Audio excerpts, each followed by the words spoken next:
terceiro ano, beleza? Estamos aí para mais uma aula, né, gente? Queria fazer um pedido para vocês assistirem mais as aulas, porque tem gente que não está assistindo. Na minha última aula, só tem apenas 6 visualizações, né? Então, tem gente que não está assistindo, pessoal. Isso aqui dá muito trabalho para gravar, para editar, tá? Eu passo 5 horas por dia. Às vezes até mais, quando é a aula que é para vocês, porque os assuntos de vocês são mais complicados e demora um pouquinho mais para mim preparar a aula e realizar. Então isso aqui dá um trabalho danado. E aí você vê lá que ninguém não. Algumas pessoas não estão assistindo, né? 6 visualizações, só você fica desanimado. Certo? Então eu estou fazendo o meu melhor para tentar ajudar vocês nesse período difícil, mas vocês também tem que fazer por onde. Beleza? A gente parou na questão 11. Na questão 11 não, 26 e 27, se eu não me engano. 26 e 27 da página 49, né? 27 e 28, ó. Página 48, questão 27, vamos lá, ó. Uma empresa fabrica porta-joias, né? No formato dessa figura, um prisma hexagonal regular com uma tampa de pirâmide regular. Aí ele falou que em relação ao prisma, o lado dele, né? Eu não vou desenhar essa figura, porque eu posso mostrar aí para vocês no livro, né? Esses lados aí das faces, ó, eles que medem 6 e 6, né? São quadrados, beleza? Aí a parte aqui de cima da pirâmide, eu tô olhando como se fosse uma parte de frente, né? E não como se fosse a parte assim lateral toda, né? Ó. Beleza? 6, 6, aqui também é 6, beleza? Aí, gente, o que acontece? Ele tá perguntando quanto que tem que ser gasto para revestir a área lateral, né? E aí, para fazer isso, a gente vai ter que pegar toda a medida da área lateral, para saber tanto do prisma, que é a parte de baixo, quanto da tampa, beleza? Então a parte de baixo a gente já sabe que são quadrados, e a área de um quadrado é ao quadrado, né? Então 6 ao quadrado, vou botar aqui, ó, a área do Qzinho, a área do quadrado, tá? Então ficou 36, como está em centímetros, né? Então centímetros quadrados. Só a área de 1, mas aí é um prisma hexagonal, né? Então eu tenho que multiplicar por 6, mas eu vou fazer isso quando eu descobrir a área do triângulo, tá? O triângulo tem base 6, a gente precisa encontrar, ó, essa altura aqui, ó. Né? Aqui é 6, então a gente precisa encontrar a altura H. Como que a gente vai fazer isso, ó? A gente vai fazer isso usando o teorema de Pitágoras, beleza? Na parte de dentro da pirâmide. Como assim? Vou mostrar para vocês o desenho aqui, ó. Ó como vai ficar, ó. A altura da pirâmide, ele falou que é 6. Tá vendo aqui? Aí, ó, a gente vai encontrar... Deixa eu pegar bem aqui uma caneta. Ó, a gente vai encontrar a medida de OE. Essa medida de OE, ela não é nada mais do que o apótema do hexágono, concorda? Vem do centro da base do hexágono, o hexágono aqui, né? Vem do centro da base até a metade de um lado. Então, nesse triângulo aí, ó, aqui, ó, é o apótema, aqui é 6 e aqui é essa altura que está na frente aqui, ó. Essa altura que a gente vai encontrar. O apótema do hexágono é L raiz de 3 sobre 2. Então vai ficar 3 raiz de 3, né? Porque o lado é 6. 6 dividido por 2 fica 3. Então aqui, ó, é 3 raiz de 3, ó. Aí aplicando o teorema de Pitágoras, ó, h ao quadrado é igual a 3 raiz de 3 ao quadrado mais 6 ao quadrado. A gente vai encontrar que H vai ser igual a 9 raiz de 7. 9 raiz de 7. Já fatorando, tá? 9 raiz de 7 centímetros quadrados. Ou só centímetros, porque é H, não é a área ainda, né? Aí a gente vai... 9 raiz de 7 não, gente, desculpa. É 3 raiz de 7, a altura. 9 raiz de 7 vai ser a área. Quando a gente vier pra cá, ó. A área não é base vezes a altura dividido por 2, né? A base é 6 e a altura é 3 raiz de 7. Então a área do triângulo vai ficar 3 raiz de 7 vezes a altura, a altura, né, que é 3 raiz de 7, vezes a base, que é 6, dividido por 2. Aí eu vou cancelar aqui, ó, fica 3 vezes 3, 9 raiz de 7 centímetros quadrados. Então essa aqui, ó, é a área de apenas um triângulozinho desse.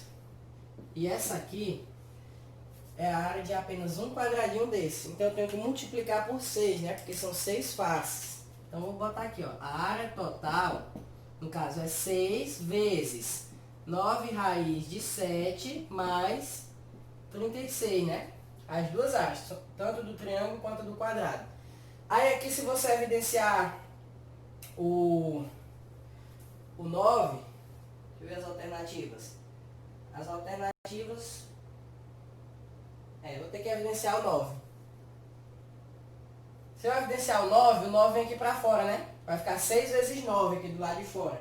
Aí 6 vezes 9 vai dar 54. 54.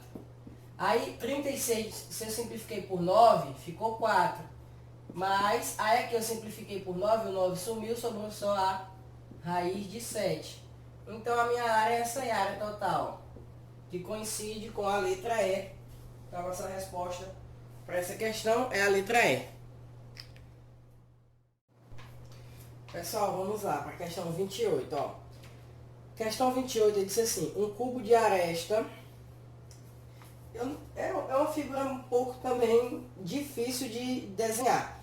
A dificuldade dessa questão aqui, para vocês, é entender como que é a figura. Mas depois que você entende como é a figura, você já consegue imaginar como se resolve. O problema é só entender. O que complica é isso, ó. Ele diz que tem um cubo e dentro desse cubo tem outro sólido formado por faces de 8 triângulos equiláteros. Aí você poderia pensar assim: rapaz, que sólido é esse? É aquele tetraedro regular, que ele é duas pirâmides, uma encostada na outra. Igual esse da questão 23, ó. Ele tem 8 faces triangulares, 8 faces em forma de triângulo equilátero, né? Então, esse polígono aqui é o mesmo usado aqui na questão 28, só que ele vai estar dentro do cubo, ó. Ó como que seria o desenho, ó. Aí os vértices dele estão tocando, ó, nos centros das faces do cubo, ó, certo? Então, se você imaginar esse desenho assim de frente, ó, o cubo, né, ó, o cubo, se você olhar em 2D, a face dele é um quadrado, né? E aquele negócio lá, ó, ele tem uma pirâmide assim, ó, ele é um triângulo para cima e outro triângulo para baixo. Concorda comigo? Então, olhando lateralmente em duas dimensões, o formato da tua imagem que tu enxerga é essa aqui. Aí falou que essa aresta aqui, ó, essa aresta aqui não. Todas as arestas, né, medem 12, deixa eu só confirmar aqui, 12 raiz de 2 centímetros. Então aqui, ó, 12 raiz de 2. Beleza. Então quer dizer, ó, que a altura da pirâmide, né, ó, do tetraedro é metade, né, ó, não é metade? Metade da altura, gente, é só 6 raiz de 2, né? Porque se tudo é 12 raiz de 2, a metade da altura é 6 raiz de 2, concorda? Beleza. Aí a gente vai precisar também da medida da aresta aqui, ó. A aresta do polígono de dentro, do tetraedro, tá? Então, como que seria essa aresta, ó? Aqui, gente, ó. Vamos lá, vou por esse lado aqui, ó. Aqui não é 6 raiz de 2. Aqui também não é 6 raiz de 2, ó. Aqui dá para aplicar o teorema de Pitágoras, concorda? Para encontrar essa aresta de dentro, ó. Então vamos lá, ó. Vou puxar esse triângulozinho aqui para fora. Essa aresta de dentro, você pode usar o teorema de Pitágoras. Vai ficar a ao quadrado igual a 6 raiz de 2 ao quadrado mais 6 raiz de 2 ao quadrado. Aí a ao quadrado vai ficar 72 mais 72, né? 144. A raiz de 144 é 12. Então quer dizer que a arestazinha aqui de dentro, ó, do tetraedro, ela mede 12 centímetros, tá? Pera aí, vou mostrar para vocês aqui de novo, ó. Tá aqui o tetraedro, né, ó. Essas arestazinhas dele aqui, ó, são todas iguais. Por quê? Porque a questão falou que as faces são triângulos equiláteros, né? Então essas arestazinhas aqui a gente acabou de descobrir que mede 12, tá bom? Então mede 12. Aí o que a questão quer? A letra A, determine uma aresta. Bom, a letra A, né, já está resolvida. A gente determinou a aresta, ó. Tá aqui a resposta da letra A. Aí a letra B disse assim, determine a área total. Bom, a área total do polígono de dentro, que é o tetraedro. A área total, como você tem 8 triângulos equiláteros, né, ó. Letra B. Você tem 8 triângulos equiláteros, então 8 vezes L ao quadrado raiz de 3 sobre 4. O que é L ao quadrado raiz de 3 sobre 4? É a fórmula da área do triângulo equilátero. Aí eu posso simplificar, né? O 8 com 4 fica 2. O lado é 12, então vai ficar 2 vezes 12 ao quadrado raiz de 3. Resolvendo isso aí, vai dar 288 raiz de 3 centímetros quadrados. Essa é a nossa letra B. E a nossa letra C, ele pergunta qual é o volume. Aí a gente vai fazer igual aquela questão 23 que eu acabei de mostrar para vocês, que eu corrigi. Não são duas pirâmides, né? Uma para cima e outra para baixo. Então a gente vai calcular o volume de uma pirâmide e vai multiplicar por 2, tá? Então vamos lá, o volume da pirâmide é 1/3 da área da base. O volume, ó, 1/3. É porque assim, eu falei pra você, é a mesma coisa, tá? Então é a área da base vezes a altura dividido por 3, né? 1/3 da área da base vezes a altura. A área da base, aí eu vou multiplicar por 2, né, gente? Por quê? Porque são duas pirâmides, tá? Então a área da base é um quadrado, né, ó? Um quadrado de lado quanto? Lado 12. Concorda? E a altura é 6 raiz de 2, né? Então o volume... Deixa eu ver aqui, deixa eu apagar aqui esse desenho.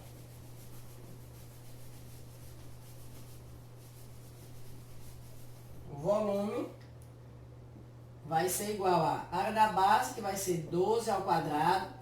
Por que 12 ao quadrado? Porque a área da base é um quadrado, né? Se a área da base é um quadrado, então a área de um quadrado é lado vezes lado, né? Então 12 vezes 12, 12 ao quadrado, vezes a altura da pirâmide, que é 6 raiz de 2, dividido por 3, e ainda tem um vezes 2 aqui, ó. Lembra que esse vezes 2 é porque são duas pirâmides, né? Aí eu posso simplificar o 3 aqui, com esse 3 fica 2. Vai ficar 144 vezes 2 vezes 2, né? Aí vai dar, sabe quanto? 576 raiz de 2 centímetros cúbicos, porque é volume. Beleza? Então essa aí é a nossa questão 28. Pessoal, agora a gente vai lá para a página 55, capítulo 3, tá? Vamos falar sobre cilindros e a segunda parte do capítulo 3 fala sobre cones, tá? Mas inicialmente a gente vai falar sobre cilindros. Antes de começar, eu quero falar que quinta-feira eu recebi um comunicado no grupo dos professores que é feriado de Corpus Christi, tá? Então a gente não tem aula. Então a gente só vai ter aula hoje e aquela uma aula de amanhã, que é só meia hora. Então o que eu vou fazer, ó? Presta atenção, tá? Eu vou explicar esta parte aqui sobre cilindros beleza? Passa a atividade. Aí vocês não vão entregar essa atividade amanhã, tá? Vocês só vão entregar na próxima semana. Porém, amanhã, na aula de meia hora, eu vou explicar a segunda parte desse capítulo, que fala sobre cones, tá? Então vai ficar nessa semana cilindros e cones, vão ser duas atividades, tá? Aí amanhã também eu vou passar a atividade de cones. Então vocês vão ter que me entregar essa primeira atividade de cilindro, no caso, segunda às 18 horas. A primeira atividade sobre cilindros. Eu vou deixar no quadro anotado, não se preocupe não. E a segunda sobre cones, você vai ter que me entregar até terça, 18 horas, que eu já vou começar a corrigir ela na quarta, que é o dia que a gente tem só uma aula. Beleza? Mas quando eu for passar a atividade, eu vou deixar anotadinho bem direitinho, tá bom? Então, beleza. Ó, aqui ele já começa falando sobre os caças supersônicos, né? Porque a figura que o caça ele faz aqui no ar é uma figura cônica, ó. Ele faz o vento ficar em formato cônico, né? Então ele só associou. Aí ele trouxe uma informaçãozinha legal sobre o que é uma coisa supersônica, né? Que é quando ultrapassa a velocidade do som, que é de 1.250 km por hora, beleza? Aí é só a tipo de informação mesmo, curiosidade. O que realmente fala sobre cilindros está aqui na página 56. Ó. Os cilindros, gente, eles são os polígonos mais fáceis da gente estudar. Por quê? Porque não tem muita aplicação que a gente pode fazer com ele, igual a gente faz na pirâmide. A pirâmide dava para usar o teorema de Pitágoras várias vezes dentro dela, né? E o cilindro ele é de boa porque ele é formado por duas faces circulares, né? Ó. Beleza? Então, vamos lá. Cilindros. Cilindros são sólidos geométricos facilmente comparáveis a prismas. Por que ele é comparado ao prisma? Ó, porque vamos, deixa eu botar aqui um prisma de base quadrada.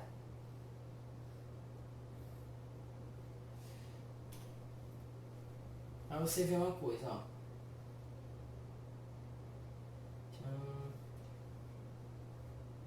Beleza.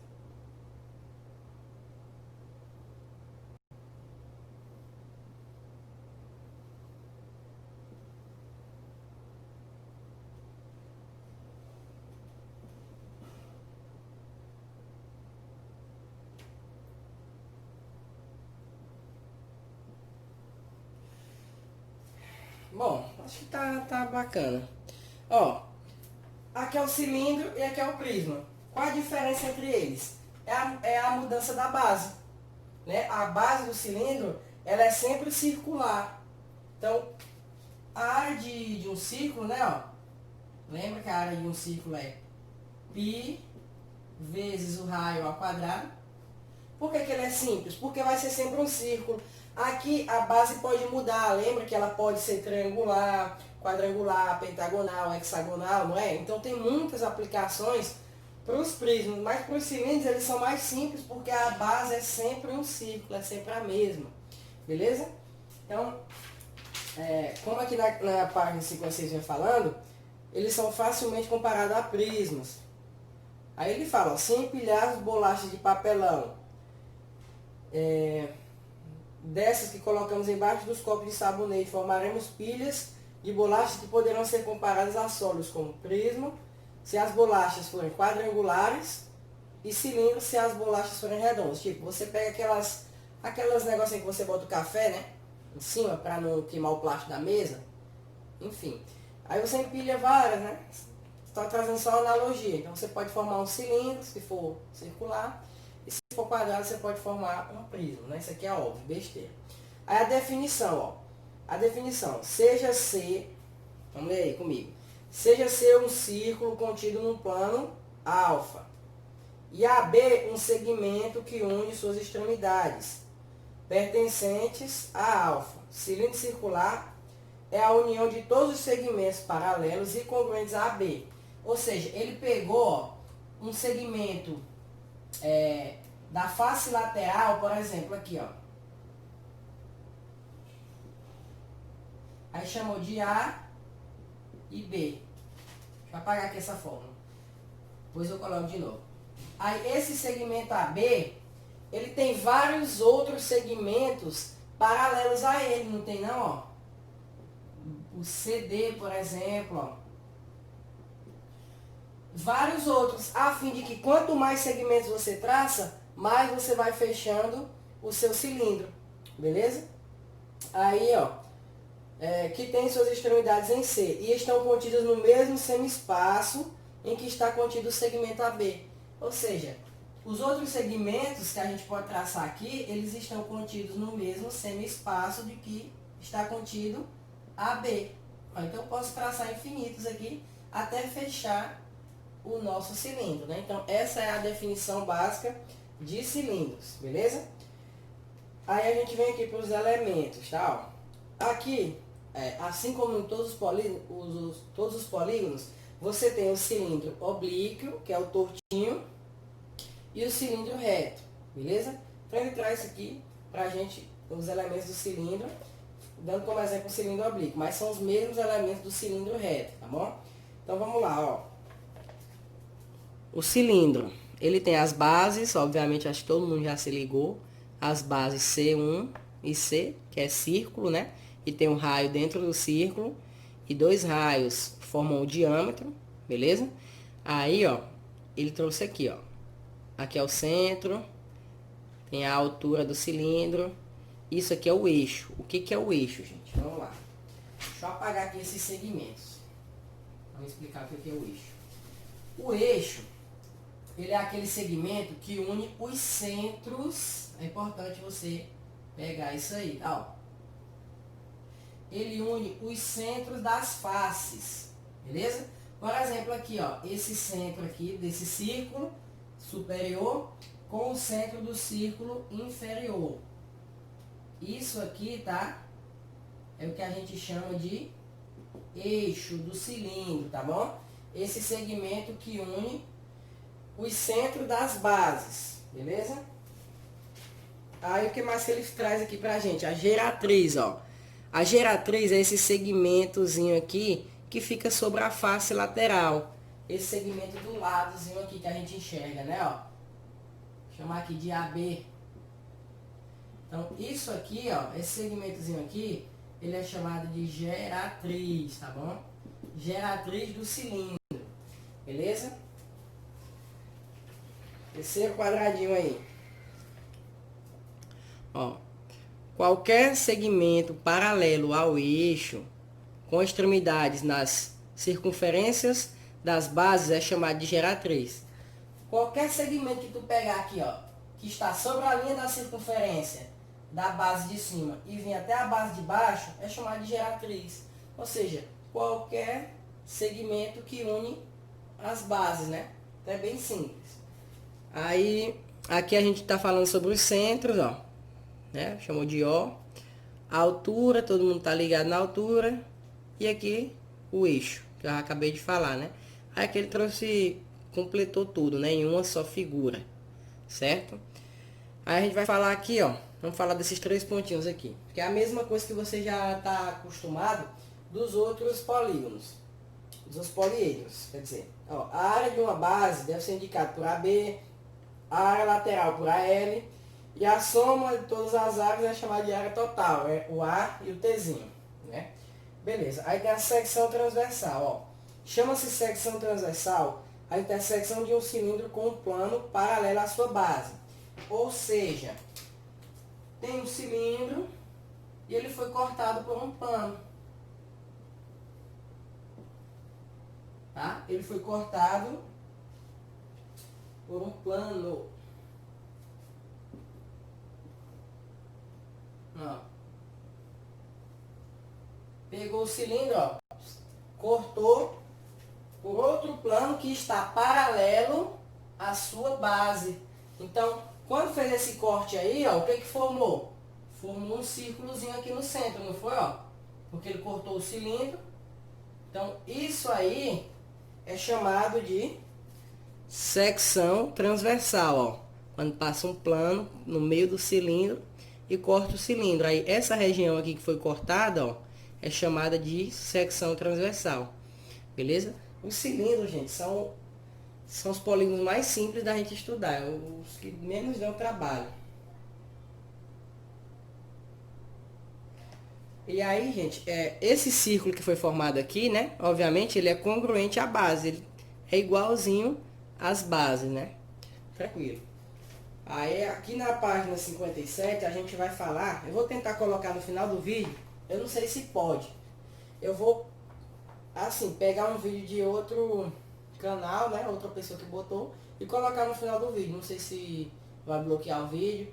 Aí se eu vou pesquisar se pode. Se não puder, eu vou mandar no grupo para você dar uma olhada, igual aquele que eu fiz da demonstração, né? Ele fala aqui sobre os polígonos de revolução. Ó. O que são polígonos de revolução?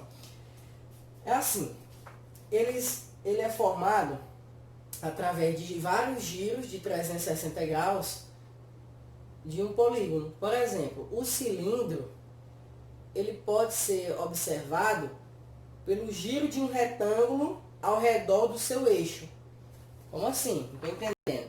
Ó, tá vendo aqui um eixo? Não tem esse retângulo? Se eu pegar esse retângulo e ficar girando, ó, muito rápido, muito rápido, muito rápido, vai chegar um momento que você não vai enxergar mais o retângulo, você vai enxergar o cilindro. Então, por isso que ele é chamado de sólido de revolução. Por quê? Porque ao girar um polígono, a gente forma a imagem dele. Tem alguns vídeos no YouTube, eu vou trazer para vocês observarem melhor, um videozinho bem curtinho.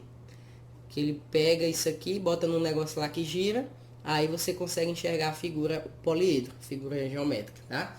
Agora vamos falar sobre o volume do cilindro. O volume do cilindro, gente, eu acho que dá para vocês se ligarem que ele é exatamente igual ao volume, exatamente não, 90%, porque vai na fórmula assim, que é o volume do prisma. Porque a área da base muda, né? Mas a gente diz que é a área da base vezes a altura, né? Ó. O volume, beleza? O volume do cilindro. Quando a gente chegar lá em cone, aí você vai ver que o volume é a área da base vezes a altura dividido por 3. Igualzinho o prisma e a pirâmide. Tu lembra que o prisma, a fórmula do volume do prisma é a área da base vezes a altura também? Porém, o prisma, a área da base é um quadrado, pode ser um triângulo, pode ser um pentágono, pode ser um hexágono, não é?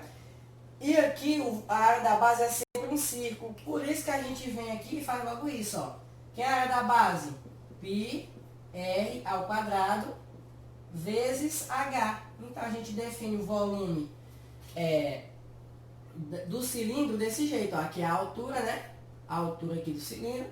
Então πr ao quadrado vezes h é a fórmula do volume. Já aqui eu não posso definir uma área da base, porque a base fica constantemente mudando dependendo do prisma. Concorda? E aí quando a gente vai para a pirâmide, acho que você já assistiu aquele videozinho que eu botei, que o volume da pirâmide ele é 1/3 da área da base, ou seja, é a área da base, né?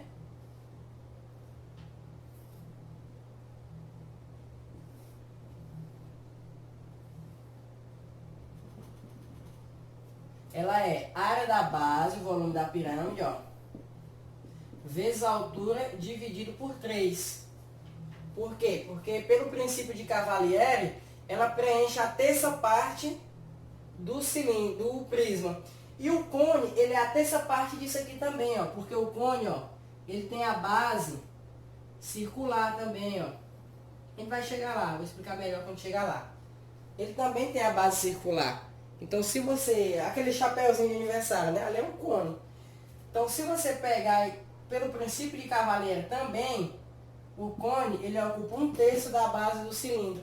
Só que aí, como a base é um círculo, né? Então é πr ao quadrado vezes h dividido por 3, o volume do cone. Mas a gente vai chegar lá, quando eu explicar, eu anoto tudo direitinho. Beleza? O objetivo aqui era mostrar para vocês qual é a fórmula que vocês vão usar para calcular o volume do cilindro, tá bom?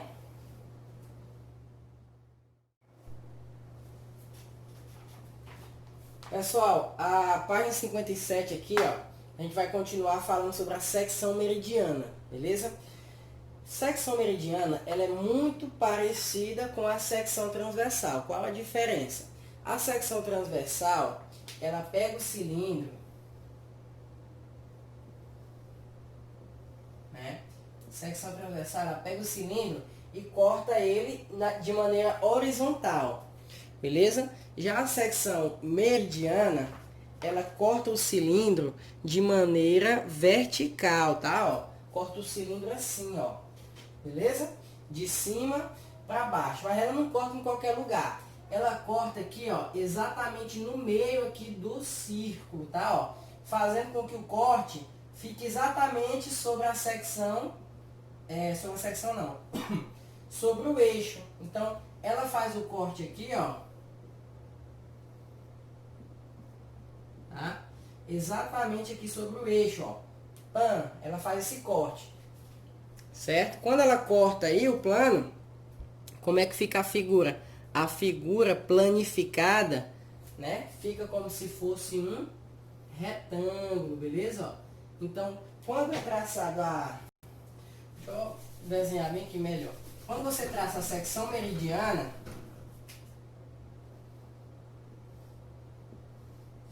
quando você traça aqui a secção meridiana, né, ó, ela faz o corte aqui, ó. Ó. Aí o que você observa?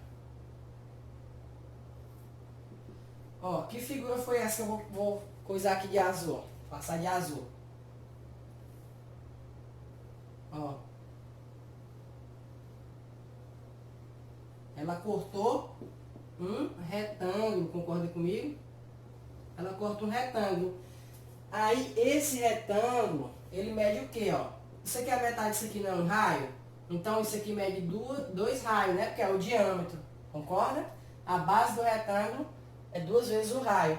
E aqui é a altura, né? A altura do retângulo, ela coincide, né, com a altura do cilindro, beleza? Então, essa é uma propriedade interessante que pode aparecer em questões sobre a secção meridiana do cilindro. Aí aqui abaixo ele fala sobre o cilindro reto. Ó. O cilindro reto é aquele em que cada secção meridiana é um retângulo. Esse aqui, gente, a secção meridiana dele não é um retângulo, porque ele não é reto. É um paralelogramo, né? Se ele é tortinho assim, ó.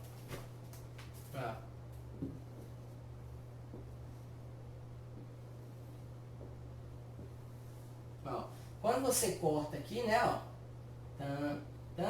Qual é a figura que você forma? Você forma... Não forma um retângulo, né? Você forma um paralelogramo, certo? Que é tortinho assim. Então, a diferença entre as secções meridianas é essa. Se o cilindro for reto, forma um retângulo.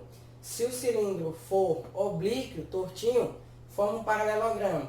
Só que a maioria que aparece é sobre retângulo. Tá? Aqui tem mais aplicação.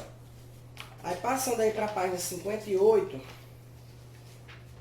a gente fala sobre... aqui ele já está falando sobre o que eu acabei de falar, né? Ó, a área da secção meridiana, tá? Dá para você observar aí no seu livro, que é um retângulozinho, tá? Aí ele botou bem aqui, ó, H igual a G. Essa altura aqui, ela coincide com a geratriz, por isso que ele botou igual a G, tá? Se ele te der a geratriz aqui, é a mesma coisa de ser a altura, porque coincide, né? Lembra que a geratriz é um segmentozinho aqui, ó, lateral aqui, em relação ao poliedro, né? Então ela coincide com a altura. Aí ele trouxe a área da secção, ó, meridiana, beleza? Que é base, que é um retângulo, né? Base vezes a altura, só que a base é 2R e a altura é H ou G. Então você pode usar 2R vezes G, ou você pode usar 2R vezes H, que é a mesma coisa. Beleza? Certo. Mais abaixo aqui, ó, ele fala sobre o cilindro equilátero. Cilindro equilátero é aquele cilindro que o nome já está dizendo.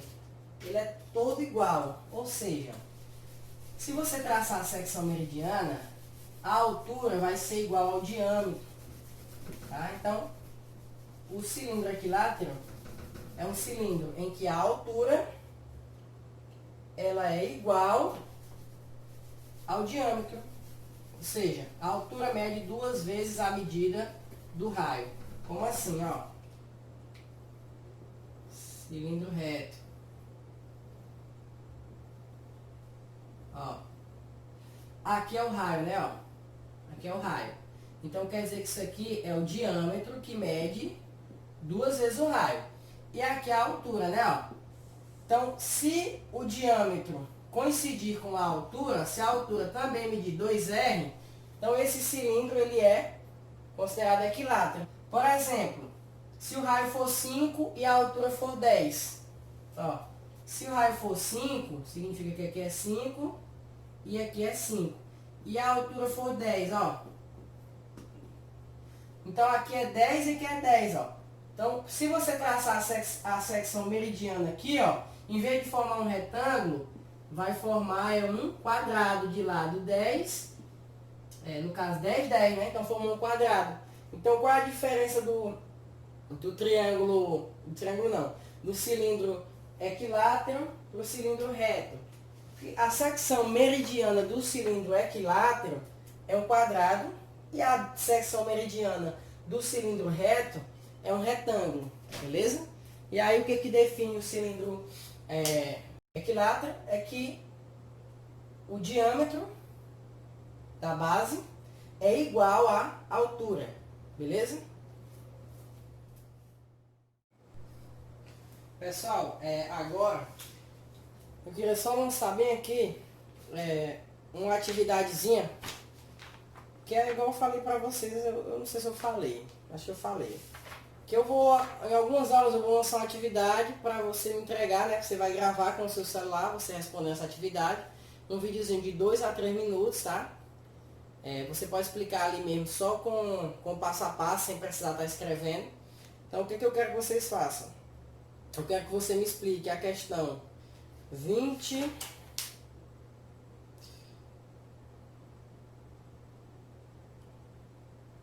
A questão 24, tá? Ó. A questão 24 e a questão 27. Como assim? Você vai pegar seu celular, vai gravar, me explicando como que resolve essa questão. Por exemplo, bem que na 24, ó, o desenho tal é assim, tal, eu peguei essa fórmula, fiz isso, fiz aquilo, tal, e resolvi, encontrei esse resultado, tá? Por que eu quero isso? Porque eu quero saber quem realmente está assistindo a aula, quem não está assistindo, tá bom? Então, essa atividade só vai me mandar quem está assistindo, porque viu, né? Quem não viu não vai mandar. A não ser que você vá falar lá no seu grupo, que não tem os professor, professor, passou a atividade aí, valendo 1 ponto, manda lá, é tal coisa. Mas aí eu não posso fazer nada, né? Mas eu tô fazendo minha parte. Então é isso. Você vai mandar isso aqui hoje ainda, tá? Até 12 horas, tá? Só receba até 12 horas. Muito fácil fazer isso. Eu já até expliquei como que responde essas questões. Então vocês vão conseguir tranquilamente. Beleza? Então vamos continuar a nossa aula. Aí, galera, para encerrar, né? A gente vai falar sobre a planificação do cilindro reto. O que é planificação? É você pegar a figura que está em 3 dimensões e colocar ela em um plano 2D, tá? Você abrir a figura num papel. Então, você pode associar facilmente isso àquelas figurinhas que a gente usava quando era criança para montar os poliedros. Ela vem no papel, né? Aí você recorta, aí ele vem dizendo como é que você monta. Por exemplo, aquele chapéuzinho de aniversário. Ele não já vem montado, ele vem planificado, né? No papel, aí você pega, desenrola e forma o cone, não é? Então o cilindro é do mesmo jeito, ó. O cilindro, ele planificado, como é que ele fica, ó? Ele tem 2 círculos, né? Dá pra notar isso facilmente, que ele tem 2 círculos. E essa área lateral dele aqui, ó, é um retângulo, né, ó? Um retângulozão, ó. Como que eu posso associar isso, ó? Se você pegar uma cartolina, né, e abrir ela todinha, ela não é um retângulo? Se você enrolar, você não enrola ela para levar, para ficar batendo na cabeça dos outros, né? Então, se você enrolar ali, você formou um cilindro com a cartolina, né? Só que ele não tem as partes de cima preenchidas, mas ele é um cilindro, concorda? Então, planificado, ele fica assim, ó, dois círculos e a parte lateral aqui que você fecha do cilindro, quando você abre, ela se torna um retângulo, tá? Aí, beleza. As medidas, né? As medidas da planificação fica o seguinte, ó. Aqui é um raio, né? O raio do círculo, beleza? Isso aqui, ó, no caso, é a altura, né, ó, a altura do cilindro. E essa parte aqui de baixo, né? Essa parte aqui de baixo, ela tava enrolada, não tava? Ela tava enrolada ao redor aqui, ó. Então ela forma o comprimento da circunferência. Lembra que o comprimento da circunferência é 2 vezes π vezes raio? Então, essa figura aí que a gente forma, esse retângulo, ele tem aqui, ó, base, né? Altura H e base 2 vezes π vezes raio. Por quê? Porque essa parte aí que a gente enrola, deixa eu ver se eu consigo enrolar aqui o livro, ó. Talvez eu consiga. Pronto, ó. Perfeito, ó. Formou o que aqui? Um cilindro, né? Então aqui, ó o fundo aqui desse cilindro, ó. Tá meio feio, mas nada não. Se eu desenrolar isso aqui, ó, o que que forma, ó? Essa linha, né? E essa linha, ela é um círculo, ó. Ela é um círculo. Então isso aqui é o comprimento da circunferência, que é 2 vezes π vezes raio, beleza? Então é isso. A parte sobre os cilindros, como eu já havia falado no começo, é um assunto dos poliedros mais fáceis de você estudar, de resolver as questões, também eu acho um dos mais fáceis. E é isso. A atividade, gente, é página 60 até a página 62, certo? Atividade, página 60 a 62. Outra coisa que eu quero falar, eu não sei nem se, eu não vou citar nomes de ninguém. Eu nem sei nem se as pessoas que eu estou direcionando isso estão assistindo a aula. Tem gente que não está mandando as atividades. E eu não vou ficar adulando. Ei, manda a atividade aí. Porque tem que ter responsabilidade, cara. Tem pessoas que mandam no prazo, faz tudo certinho. Tem outras que deixam lá, né? Não se interessa muito. Então, quem não está mandando, gente, e você está mandando depois, eu não estou botando a mesma pontuação de quem está mandando no prazo certo não, tá? Então, já fica esse aviso aí. E a partir de agora eu não vou mais nem receber. Então, ou você manda no seu prazozinho certo, ou então você vai ficar sem sua nota, tá? Porque você precisa aprender a ter responsabilidade. Vocês estão no terceiro ano. Possivelmente você já vai entrar numa faculdade. E em faculdade ninguém vai passar a mão em sua cabeça não, olhar do lado para você fazer as coisas não. Então você vai sofrer muito mais, tá? Então, beleza, essa atividade aí é para você entregar, não hoje, tá? Porque a gente já tem aula amanhã, como eu falei lá no começo. Você vai me entregar ela na outra semana, tá? Para segunda. Segunda, às 18 horas, tá? Ó, porque eu vou corrigir ela já na terça. Amanhã a gente tem uma aula de meia hora. Eu não vou deixar essa aula para vocês fazerem atividade. Eu vou postar uma videoaulazinha de 20 a 25 minutos explicando cones, tá? Que é a segunda parte desse capítulo. Beleza? Então é isso. E valeu, até a próxima aula.